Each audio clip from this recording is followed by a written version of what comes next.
Benjamin Sesko, Saddamhuisen, Auschwitz. Ladies and gentlemen, we are now in a new era of football slander.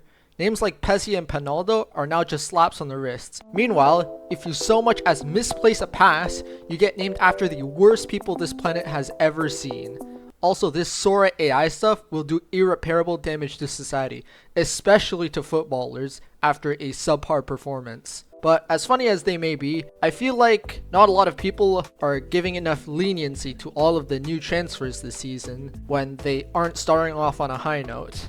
So today I thought, why not break down some of these types of players and see what the future holds for them. Make sure you like, subscribe, and share if you want to see more football content like this. So yeah, let's get into it. Benjamin Sesko was seen as Erling Haaland but Slovenian, being a massive aerial threat and all. He's like the best player for shielding the ball, considering his 6'5" build. He was hot property at Leipzig and had himself a brilliant 24-25 season in the Bundesliga. Arsenal and Man United were gunning for this man's signature, and he ended up signing for the latter. And at this moment, I knew he was doomed, and I turned out to be right. He didn't start the first few games, but on the bright side, he started the games against Chelsea and Man City, but that still means nothing if you're gonna ghost for the 80 minutes you're on. In fact, contributing nothing earned him the name Benjamin Sesko.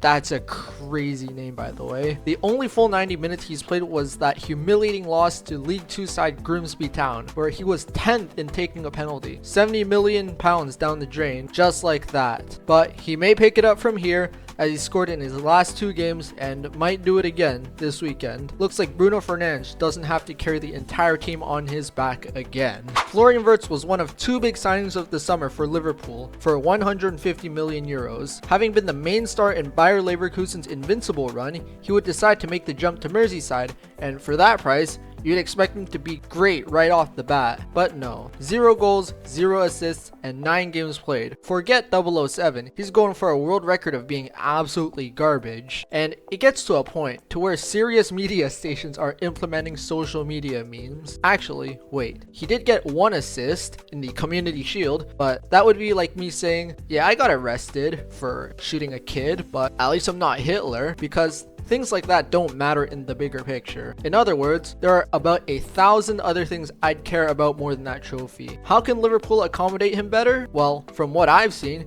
he has really good on-field awareness, making fancy passes leading to chances at goal seem like light work, except there's no chemistry between him and the attack. So maybe a little team bonding? And another thing, football fans like to pretend that 150 million euros is a small amount of money, but even something as trivial as a price tag can put tremendous amounts of pressure on him to perform. From my view, if he has a quiet season, it'll be this one, but I'm sure he'll shine after this. Now, departing Liverpool was Trent Alexander-Arnold, and it's safe to say he hasn't had the best start for Real Madrid. He's never played a full 90 minutes this season, and that is hard to believe because there's no way he was trying to force this move through for what feels like nothing. I mean, he is injured as well, so nothing you can do there, I guess. For what it's worth, he had 2 assists in the Club World Cup. Now, this makes me wonder, is Trent Alexander-Arnold going to be one of those guys who had it all, but decides to leave all that for a quick bag and supposedly playing, I'm putting that in quotations,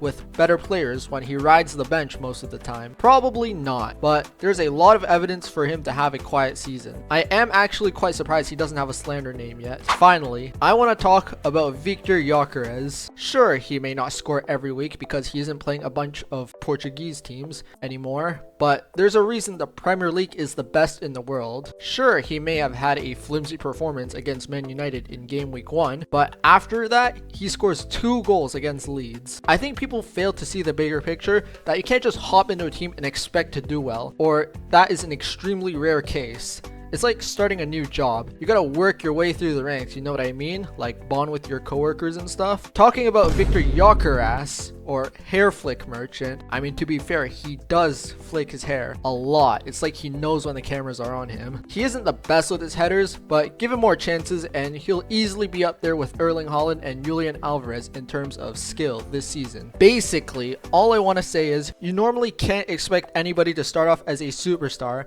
as there is so much more than just football you have to think about. For example, many of these players are moving to a different country, so that means having to learn a new language for some, adapting to another team's playstyle, and the intensity of another league, like the Vic Gyökeres, the Portuguese league, is much less intense than the Premier League, or maybe feeling homesick, stuff like that. However, a lot of big signings that have blown a club's wallet inside out have the right to expect something that says, yeah, he's worth it. So you just need to find the right balance there. I mean, past examples include Rodri. He didn't exactly get off to a flying start at Man City because he had to adapt to new tactics after coming from Atletico Madrid, and look how well he turned out. Gareth Bale at Spurs struggled, but after switching from left back to right winger, the rest is history, and he'd be one of, if not the best Spurs players of all time. So these things take time. How long? I don't know, but I'm still not opposed to the slander names. And I have so many more to cover, but if you guys want another video on that, let me know in the comments and I'll make a part 2. And yeah, that's gonna do it for the video. Hopefully you guys enjoyed. I know I haven't been uploading like super often. This university stuff is hard and I'm earning zero money from YouTube. So like, you know, if you could like share this with other people so they can watch it too. And maybe I don't have to go to university anymore and I can do this as my full-time job. But other than that, if you enjoyed, make sure you like, subscribe, and all that stuff. We're so close to 200 subscribers. And yeah, have a good day and peace.